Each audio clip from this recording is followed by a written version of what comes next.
Hello friends, எல்லாருக்கும் வணக்கம் and welcome to ஃப்ளவி style. இன்றைக்கி ஒரு ரெசிபி பார்க்க போகிறோம். சூப்பர் டெலிஷியஸான சிக்கன் தம் பிரியாணி எப்படி வீட்லேயே ஈஸியாக ப்ரிப்பேர் பண்ணலாம் அப்படின்னு தான் பார்க்க போகிறோம். வாங்க வீடியோக்குள்ளே போய் எப்படி செய்கிறதுன்னு பார்க்கலாம். தம் பிரியாணி செய்கிறதுக்கு ஃபஸ்ட்டு எண்ணெய் நல்லா சூடு பண்ணிக்கோங்க. அதில் மெல்லிஸாக கட் பண்ணி வச்சுருக்க வெங்காயத்தை அதில் பொரிச்சு எடுத்துக்க போகிறோம். நல்லா மெல்லிஸாக கட் பண்ணி வச்சுக்கோங்க. இல்லைனா கிரேட்டரால் கூட நீங்கள் கிரேட் பண்ணி வச்சுக்கலாம். ஸோ அந்த மாதிரி கிரேட் பண்ணி வச்சுருந்த வெங்காயத்தை நல்லா முறுமுறுன்னு ஃப்ரை பண்ணி எடுக்க போகிறோம். இது ஒரு 2 இல்லை 3 பேட்சாக கூட நீங்கள் ஃப்ரை பண்ணி எடுத்துக்கலாம். நான் ஃபஸ்ட்டு பேட்ச் அது மாதிரி ஃப்ரை பண்ணிவிட்டு நல்லா கோல்டன் ப்ரௌனாக ஆகிட்டு நல்லா கிறிஸ்பியாக ஆனதுக்கப்புறமா அதை தனியாக எடுத்து வச்சுக்கிறேன். அதுக்கப்புறமா செகண்ட் பேட்ச் திரும்பவும் போட்டு அதையும் நல்லா கோல்டன் ப்ரௌன் ஆனதுக்கப்புறம் அதையும் திரும்ப எடுத்து வச்சுக்கிறேன். இப்போ இதை எடுத்து தனியாக வச்சிடலாம். வச்சுட்டு சிக்கன் மேரினேட் பண்ணி வச்சிடலாம். நீங்கள் நாளே மேரினேட் பண்ணி வச்சிங்கன்னா ரொம்ப நல்லாயிருக்கும். இல்லைனா ஒரு 2-3 மணி நேரத்துக்கு முன்னாடி மேரினேட் பண்ணிக்கோங்க. நான் 1/2 கிலோ சிக்கன் எடுத்துருக்கேன். அதுக்கு 2 ஸ்பூன் தனி மிளகாத்தூள் ஆட் பண்ணிக்கிறேன். நீங்கள் காஷ்மீரி மிளகாத்தூள் இருந்துச்சுன்னா 1 ஸ்பூன் ஆட் பண்ணிக்கலாம். கொஞ்சமாக மஞ்சள் தூள், 1 ஸ்பூன் கரம் மசாலா, 1 ஸ்பூன் கொத்தமல்லி தூள், 2 ஸ்பூன் அளவுக்கு இஞ்சி பூண்டு விழுது ஆட் பண்ணிக்கோங்க. அதுக்கப்புறமா தயிர் ஒரு 1/4 டம்ளர் அளவுக்கு இல்லைனா 1/4 கப் அளவுக்கு ஆட் பண்ணிக்கோங்க. நல்லா சாஃப்ட்னா ஜூஸியாக ஆக வைக்கும் இந்த சிக்கனை. அதுக்காக அதை ஆட் பண்ணிக்கோங்க. அதுக்கப்புறம் வாசனை பொருட்கள்லாம் ஆட் பண்ணிக்கலாம். கிராம்பு ஒரு 5-6 கிராம்பு, 4 ஏலக்காய், ஸ்டார் அனீஸ் ஒரு 4-5 எடுத்திருக்கேன். அப்புறம் இந்த பிரியாணி இலை ஒரு 2 பெரிய இலையை பிச்சு போட்டு வச்சுருக்கேன்.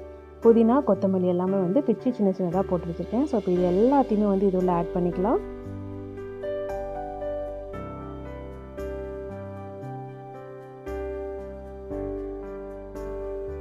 இப்போது இதில் நம்ம வறுத்து வச்சிருந்தோம் இல்லையா வெங்காயம், அதை இதில் போட்டுக்கலாம். 1/4 அளவுக்கு இதில் போட்டுக்கலாம். இல்லைனா இதில் பாதி அதில் பிரியாணியில் பாதி அப்படி கூட நீங்கள் போட்டுக்கலாம். நான் கொஞ்சமாக இதில் போட்டுட்டு இப்போ கை வச்சு நல்லா எல்லாத்தையுமே ஒன்றா கலந்து விட்டுக்கோங்க. நம்ம போட்டிருக்க மசாலா எல்லாமே எல்லா பீசஸ்லேயும் நல்லா கோட் ஆகிற மாதிரி நல்லா கை வச்சு ஒரு 2 செகண்டுக்கு நல்லா கோட் பண்ணி வச்சுக்கோங்க.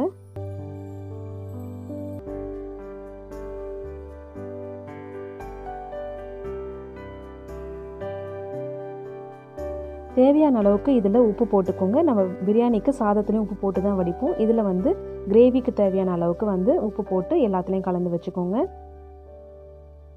இது ஒரு 4லேருந்து 5 மணி நேரம் ஊறிச்சுன்னா ரொம்ப நல்லாயிருக்கும். ஸோ ப்ரீவியஸ் டே நைட்டே நீங்கள் ஊற வச்சிட்டிங்கன்னா ரொம்பவே நல்லாயிருக்கும். இல்லைனா ஒரு 3 மணி நேரம் அட்லீஸ்ட் இதுக்கு ரெஸ்டிங் டைம் கொடுத்திங்கன்னா நல்லாயிருக்கும். இதில் 2 பச்சை மிளகாய் உள்ளே சேர்த்துட்டு இதை மூடி ஒரு ஓரமாக வச்சிடலாம். இது நல்லா ஊறட்டும். இப்போ ரைஸ்க்கு கொஞ்சமாக எண்ணெய் விட்டுக்கோங்க ஒரு பேனில். விட்டுட்டு இதுலேயும் நம்ம வாசனை பொருட்கள்லாம் சேர்க்க போகிறோம். அப்போ தான் ரைஸ் சாப்பிடும்போது ஒரு ப்ளெயினாக இல்லாமல் கொஞ்சம் ஃப்ளேவர்ஃபுல்லாக கொஞ்சம் டேஸ்டியாக இருக்கும். அதனால் இதுலேயும் நம்ம வாசனை பொருட்கள்லாம் சேர்க்க போகிறோம். இதில் ஜீரகம் ஒரு 1/4 டேபிள் ஸ்பூன்.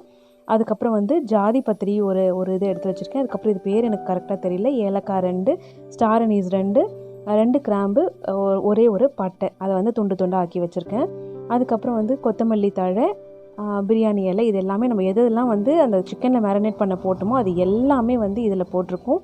இது எல்லாத்தையுமே எண்ணெயில் சேர்த்து லைட்டாக பொரியிற அளவுக்கு இதை நம்ம வதக்கி விட்டுக்கலாம்.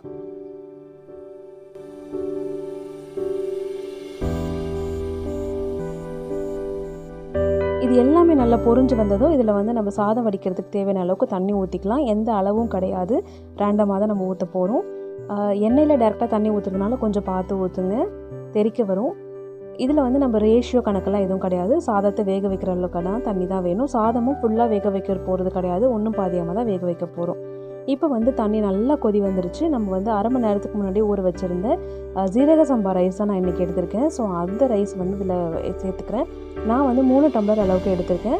ஆனால் இதுக்கு ரேஷியோ எதுவும் கிடையாது. ஸோ இப்போ இது எல்லாத்தையுமே உள்ளே சேர்த்துக்கலாம். உள்ளே சேர்த்துட்டு இந்த சாதத்துக்கு தேவையான அளவுக்கு நம்ம உப்பு போட்டு அதை வடிக்க போகிறோம். நம்ம ஆல்ரெடி சிக்கன் மேரினேட் பண்ணி வச்சுருந்தோம் இல்லையா, அதில் நம்ம உப்பு போட்டிருக்கோம். ஆனால் இது சாதம் வடிக்கிறதுக்கு தேவையான அளவுக்கு உப்பு நம்ம இதெல்லாம் சேர்த்துக்கலாம்.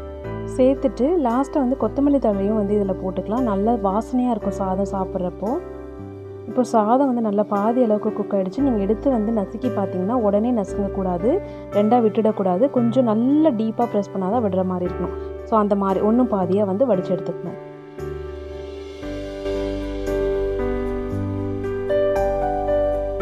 இப்போ ஒரு பேனில் ஒரு 2 டேபிள் ஸ்பூன் அளவுக்கு நெய் விட்டுக்கோங்க. விட்டுட்டு ஒரு 3லேருந்து 4 டேபிள் ஸ்பூன் அளவுக்கு நான் டேபிள் ஸ்பூன் அளவு சொல்கிறேன் எண்ணெய் விட்டுக்கிறேன். ஸோ எண்ணெய் விட்டுட்டு இந்த எண்ணெய் நல்லா சூடானது இதில் டைரெக்டாக நம்ம ஊற வச்சுருந்தோம் இல்லையா சிக்கன் அதை வந்து அப்படியே வந்து இதில் ஒன்று ஒன்று ஆட் பண்ண போகிறோம். அந்த மசாலாவோட அந்த கிரேவியோட எல்லாத்தையுமே சேர்த்து இந்த எண்ணெயில் வந்து நம்ம ஃப்ரை பண்ணி எடுக்க போகிறோம் ஃபஸ்ட்டு.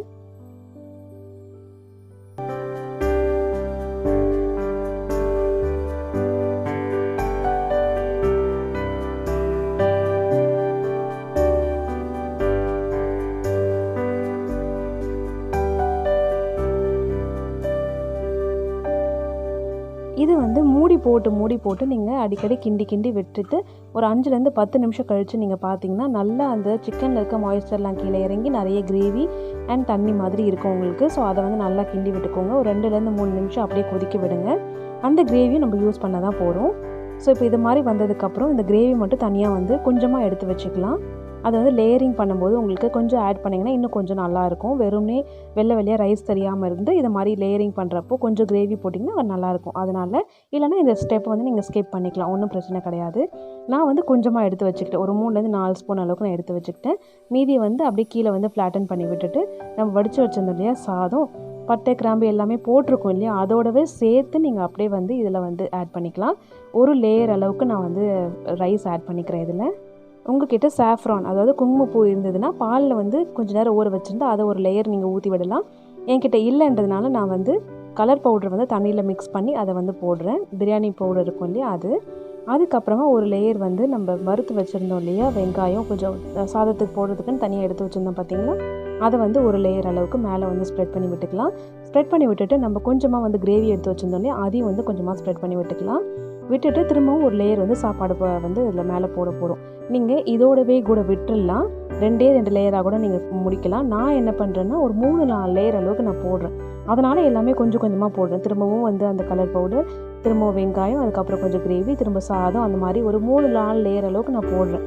இல்லைனா நீங்கள் எல்லா கிரேவியுமே வந்து ஒரே லேயர்லேயே ஊற்றிட்டு எல்லா வெங்காயத்தையும் ஒரே லேயரில் போட்டு மீதி சாதத்தையும் மேலே போட்டு அப்படியே வந்து தம் வச்சிடலாம். நான் வந்து ஒரு 3-4 லேயர் போடுறதுனால இந்த ஸ்டெப்பை நான் திரும்ப ரிப்பீட் பண்ணுறேன். அதே தான் வெங்காயம், கிரேவி அண்ட் கலர் பவுடர் இதை தான் திரும்ப வந்து போடுறேன்.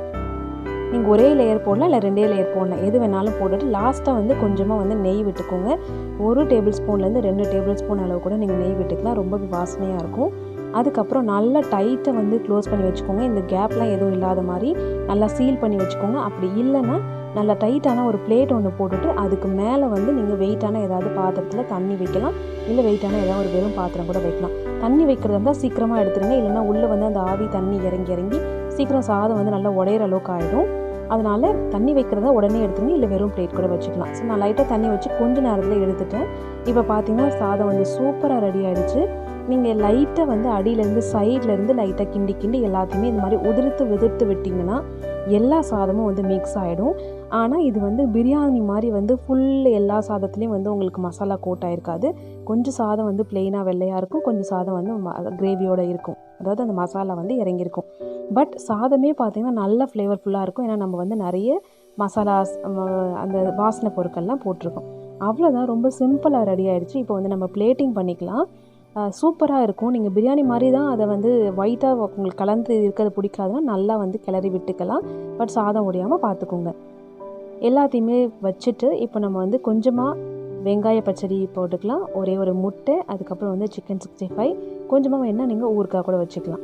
அவ்வளோதான், சூப்பரான தம் பிரியாணி ரெடி ஆகிடுச்சு. சிக்கன்லேயும் செய்யலாம், மட்டன்லேயும் செய்யலாம். நீங்களும் ட்ரை பண்ணி பாருங்கள் கண்டிப்பாக. அது எதுவாக இருந்தாலும் ஒரு நாள் முன்னாடி நீங்கள் நைட்டு நீங்கள் மேரினேட் பண்ணி வச்சிட்டிங்கன்னா ரொம்ப நல்லா ஜூஸியாக இருக்கும். ஸோ அவ்வளோதான், ரொம்ப சூப்பரான ரெசிபி இது. நீங்கள் ட்ரை பண்ணி பார்த்துட்டு கண்டிப்பாக உங்களுடைய ஃபீட்பேக் எனக்கு ஷேர் பண்ணுங்கள். இந்த வீடியோ உங்களுக்கு பிடிச்சிருந்தா லைக் பண்ணுங்கள். ஃப்ளவி ஸ்டைலுக்கு இன்னும் நீங்கள் சப்ஸ்கிரைப் பண்ணால் பார்த்துட்ருக்கீங்கன்னா சப்ஸ்கிரைப் பண்ணி எனக்கு சப்போர்ட் பண்ணுங்கள். அடுத்த ஒரு இன்ட்ரெஸ்டிங்கான வீடியோவில் உங்களை பார்க்குறேன். அது வரைக்கும் டேக் கேர் அண்ட் பை.